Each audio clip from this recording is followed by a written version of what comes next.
man, they went crazy. They lost their mind. I got a standing ovation, man. I walked off stage, man, just started crying. I couldn't believe it. And they paid me. I made $750 for being on TV for one night. I'd never made $750 telling jokes in one night.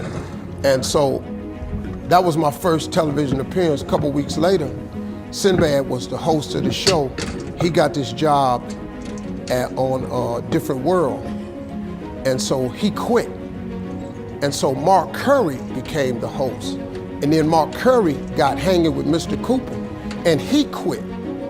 And they came to me and said, would you come back to New York and host amateur night for us to just try you out? Oh, ain't no problem. And so I went to New York, I hosted amateur night, and I was killing. But every time we went to commercial break, I was supposed to let the warm-up act take over like Ruben does. But I knew not to let the warm-up act do that because he would change the attitude of the crowd, because the Apollo was a wild place. So I stayed out there. I did the warm-up and the hosting. And I created a bond with that audience. And that's how I got on TV. It was my very first TV show. I hosted Showtime at the Apollo. I ended up being the longest running host in the history of Showtime at the Apollo. I did that show for 8 years. Nobody ever did it for 8 years. And that was my turn back moment. See, in your life, everybody has a turn back moment. You have a moment where you can go forward or you can give up. But the thing you have to keep in mind before you give up is that if you give up, the guarantee is it will never happen.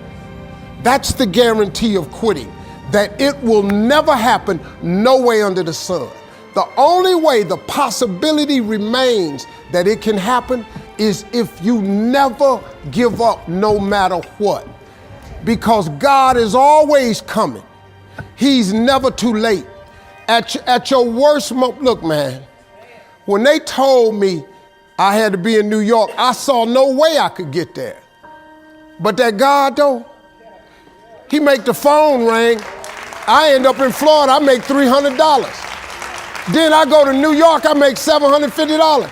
Almost got $1,000 out of nowhere. That's what happened to me. That was my moment of never giving up. That's when I first learned that faith was everything, that you have to remain faithful.